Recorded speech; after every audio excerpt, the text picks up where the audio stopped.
I know the things. So why am I still doing this old pattern? And I get frustrated with myself that I'm still self-sabotaging and doing the same shit over and over and over. It actually has nothing to do with laziness or willpower. So if we're not living as like our favorite version of ourselves, it simply means we don't have the tools we need yet to do that. Hey, mama, welcome back to the Thrive Mama podcast. I'm Martina, certified nutrition consultant and holistic health coach, and a mama of two, and I'm so glad you're here. I am here to help busy moms unlock their energy, balance their hormones, and break out of burnout using nutrition as a foundation. On this podcast, we dive into actionable strategies on nutrition, nervous system healing, and aligning with your cycles with a healthy dose of relatable motherhood thrown in. All designed to help you move past surviving to actually thrive in motherhood. Let's do this.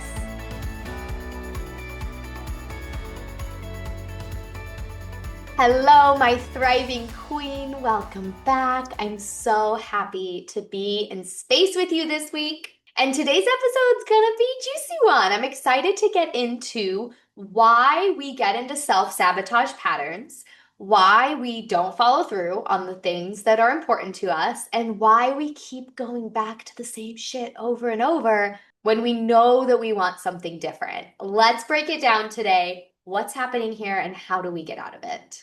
This conversation was inspired by a question that came up in my Thrive Mama coaching club. So this is my membership group for all of the incredible moms who move through the Thrive Mama coaching program. They get an opportunity to be in monthly membership with me for ongoing coaching and integration support.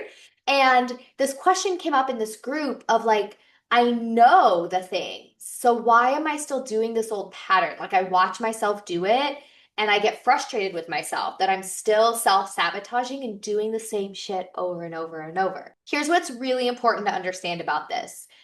I don't really believe in self-sabotaging. I don't believe that we are on purpose working against ourselves, like our brain or our body or like trying to be devious, right? And like get in the way of our happiness. That's not what is happening here. I operate from the belief always that we are all doing the best we can with the tools that we have. And that goes for everyone.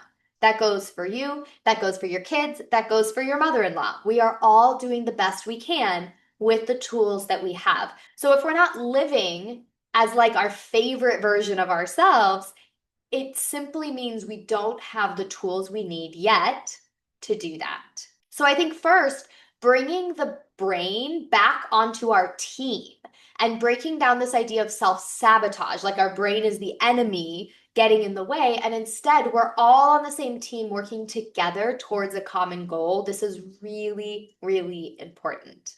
And when it comes to self-sabotage, we often label this under the umbrella of like laziness or willpower, right?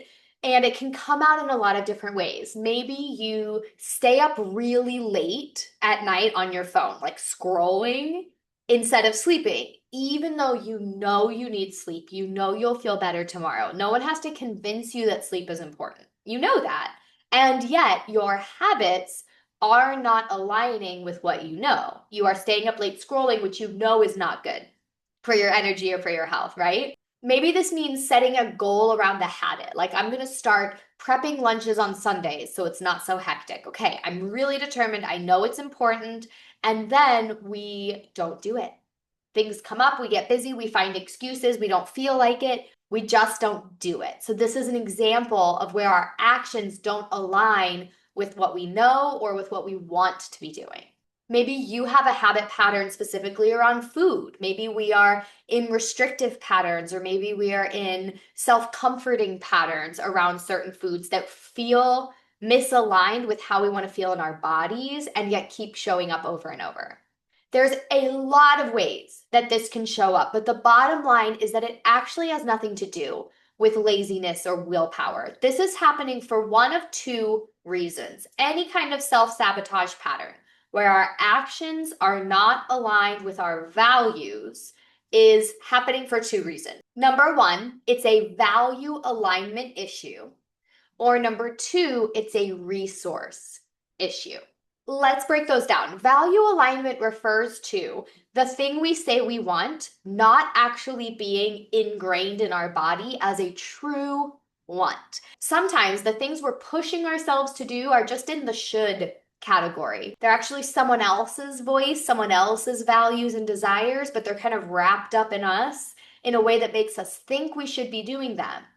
But we are subconsciously resisting them because we actually don't want to do them. Okay, this can look a lot of different ways. Maybe you feel pressure to go run in the morning because healthy people go running and you want to be healthy, and you keep resisting it and finding reasons not to and self-sabotaging, quotations, heavy quotations here. And the true reason is because you don't like running. You don't want to do it. It doesn't actually align with your values. It's not what you want to do. The same is true for like getting up early and having a morning routine. You feel like you should. So you set the alarm. So you feel guilty when you snooze over and over again and set a goal to do it again tomorrow. And you still get in your own way because at your core, it's not integrated as an actual desire yet. I really believe that people do what they want to do. Like point blank, if we really want something, we make it happen. You know, Disney World is a great example of this. It does not matter what the economy is doing. People find the money to go to Disney World. And there's no judgment around that. The truth is, people want to do it, and so they find a way to do it, even when they are spinning stories in their daily lives about how money's so tight and the economy is terrible, and yet Disney World is selling out. So we do what we want to do. So if we have the subconscious resistance over and over and over, it's because we don't want to do it. Now, here's the trick. Some of us, our wants and desires are wrapped up in what feels good in the moment. Okay? This is a sign of survival mode. This is a sign of nervous system overwhelm. We are so focused on immediate pleasure, dopamine, comfort that all of our wants and desires are wrapped up in that, and we can't see long term. So, the antidote to this, first of all, is expanding your nervous system capacity, which we're going to talk about next, and also finding the value that this action aligns with. Here's what I mean by that. Let's say you want to become the kind of person who wakes up early and has a morning routine before their kids are awake. And yet, right now, you just don't want to. Like, you like your sleep, you're snoozing over and over, you're sleeping through the time you would be awake doing yoga or meditating or whatever. And so you're not doing it. And you're frustrated by that because you actually do want to be the person who does that habit. But right now, you are quote unquote self-sabotaging and not doing it. So the key here is to find the value that's already true that aligns with that habit. So let's say for you, one of your values is being a really freaking amazing mom. One of your values is showing up for your kids like the best way that you can, being patient, teaching them life lessons, being present. And that value is already alive in you. So, what we need to do now is attach that value to the new habit. Waking up in the morning will actually allow that value to be lived out in real time. Okay, we have to connect them together. That is really different than getting up in the morning for a morning routine because we feel like we should, because we feel like that's what healthy people do, because we feel like that's what good moms do, right? There's all these should patterns. So when I say it's a value alignment gap, what I mean is, first of all, do you even want the thing? Or are you just trying to do the thing because you feel like you should? It's someone else's expectation. If that's the case, fuck it, throw it out. We don't need it. But maybe the answer is yes, I really do want the thing. I really do want the thing. And so when that is the case, we have to link the thing to an existing value. You feel me? Link the habit to an existing value. I recommend you do this literally on paper, okay? Like write out the habits or habit that you're feeling resistance around. And then brainstorm, what values does this habit allow me to really embody? What value is connected to that habit? Because that starts to create an intrinsic motivator that is way more powerful than any sort of external pressure. Okay, that's value alignment. Figure out if you actually even want the thing. Because if you don't want the thing, stop calling it self-sabotage and just stop trying to live the life other people expect of you. Point blank. But if you do want the thing, tie it to an existing value that feels strong and feels like a North Star for you. But even if the value alignment is there, we run into the second resistance gap that we label self-sabotage, which is a resource issue. When I say resource issue, I mean resources like nervous system capacity, energy, time, or support. Those are the main resources that get in the way. Nervous system capacity, energy, time, and support. So if we are trying to integrate a new habit, a new identity, a new way of moving through our lives, and we don't have enough of one of those resources, it's going to be very difficult for it to actually be integrated and embodied into our life. But when we come up against that gap, that resource gap, instead of recognizing it as a resource gap, we're calling it self-sabotage. We're blaming ourselves. We're feeling like it's an identity flaw, like a character flaw, like there's something wrong with us, we're too lazy, whatever. When in reality, our nervous system is just in fight or flight. We got to get back to safety as a baseline. We can't expand into new habits if our nervous system's already at capacity. Change is very expensive for the brain. Change is very expensive for the nervous system.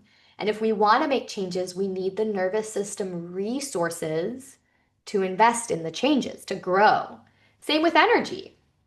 Things take energy. If you have an energy resource deficiency, if you don't have enough energy in your body right now, and you're trying to add more to your day, it's going to be very difficult to do that consistently because you have a resource issue. It's not a identity flaw. It's not like you're not capable. You just don't have the physical resources, the cellular reserves to do the thing. Same with time, same with support. So when you're running into patterns that you're calling self-sabotage or that you feel guilt around, I really want to invite you into, is this a value alignment gap or is this a resource issue gap? And then how can I meet that need? Instead of just forcing the habit from a place of willpower and pushing, come into the resourcing. What does my nervous system need to feel safe around this new thing? What does my energy need in order to actually wake up earlier? What kind of support do I need in order to actually get to the gym after work? Like whatever your thing is that you're trying to do, look at the resources required because it's not an identity flaw. It is a resource or value gap. Now, there's one last layer to this conversation that I find really interesting, and this is going to feel a little bit like pokey, a little bit spiky to some of you, but it's a really interesting lens on this self-sabotage conversation, on this like, I keep going back to the same patterns over and over again. What is going on here? And that is this idea of secondary gain. Secondary gain says that we always are getting something out of the pattern that we're in. Like, what are you subconsciously gaining out of staying in that old pattern? And your conscious brain is going to immediately say, Martina, nothing. I don't get anything by like refusing to go to the gym again. I don't get anything by binging on that food that makes me feel like crap. Like, I don't want to be doing that. And that's true.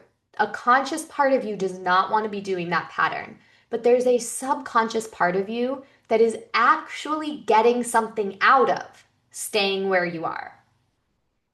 If it wasn't, it wouldn't be doing it. If you weren't getting something out of it, you wouldn't be doing it. And there's secondary gain in everything that we do or don't do. So let's take the example of like, you have health goals that you keep thinking about starting and then you keep just not starting yet. You keep like putting it off to a season that'll be slower, to a time when it'll be easy, whatever. You like know the things and then you never start them. A secondary gain might be, I don't have to risk failing. In the past, I try the things and then I don't keep up with them. So if I don't even start, I don't have to face the risk that I'll fall off again. that I'll quote unquote fail. Okay, that's a secondary gain. I see this a lot when we get in patterns of overgiving, overwhelm, and like chronic busyness. There's this secondary gain around feeling important, feeling needed, you know? Like we feel, so part of our identity, our worthiness is coming from feeling needed by others and feeling important in the urgency. Okay, that's a secondary gain. A secondary gain for not starting a thing that's going to feel inconvenient for your family might be that you get to maintain this identity around being low maintenance. Maybe that was an identity story that was a part of your past. Or maybe you don't have to risk people not supporting your change. If you never try, you don't have to risk the disappointment of others not supporting you. You don't have to risk conflict, okay? So there's always secondary gain, and it's going to be individual to you and your situation, but it's a really interesting question to ask. What am I subconsciously gaining by staying in this pattern? One really interesting one I saw come up with a client recently is we were back in kind of the same loop around breakfast. Breakfast was still a struggle. We'd been working on breakfast for a while, and she like did it for a while, then would go back to old ways and then do it for a while and go back to old ways. And we dove into this secondary gain conversation. And what we found is breakfast feels really tangible. And once breakfast is like check, check, on lock, feeling good, then we have to move on to harder things like exercise, which she has a lot of resistance about. So making breakfast a problem actually gives her the secondary gain of working through something that feels pretty safe. It's like low risk. She knows she can do it if she really tries. There's not a lot of risk or expansion there. And so she keeps it being the problem because once it's not a problem, she has to move on to the next expansive thing, which feels scary. All right. So that was an example of secondary gain. And this is really tender and internal work. So please do this like with a trusted loved one, do this in a safe place, but really do take the time. If you're in a spiral that feels like your habits, your actions are not aligned with your values, look at your resources, look at your value alignment, and look at the secondary gain and see what can shift from that internal work. This is what I mean when I say we cannot just get a meal plan and call it a day. It's not how health and transformation actually works. And I always tell people if all you want is a meal plan, there are plenty of health coaches out there doing that. I am probably not the person for you because we have to go deep into your nervous system, into your subconscious to actually hold the changes that you are calling in, the identity shifts that come with taking care of ourselves in a different way. Knowing what to eat is the easiest part of this whole process. So just know that you probably have a brain full of what to do. This conversation is really more about the how and about how we respond when our actions are not reflecting our true desires, are not reflecting our true values. And it has nothing to do with our brain working against us, has everything to do with our resources, our values, our nervous system capacity, and just understanding how our beautiful body and brain are always working to keep us safe and keep us alive. It's our soul's job to call us into true thriving. So my love, I'm gonna leave some links below this video for you to explore some resources on what that thriving looks like and how to start integrating this nutrition, health, and nervous system work into your life. And if anything in this conversation was dinging for you, go ahead and share it. People need access to this kind of deeper work around our health and vitality. And I know there are people in your life who would really benefit from this perspective on self-sabotage. I would love to hear in the comments from you. What is resonating? What feels hard about this? What questions do you have? Let's start a conversation. Drop it in the comments. Send me a DM on Instagram. I would love to connect. Until we meet again, my love, take beautiful care of yourself.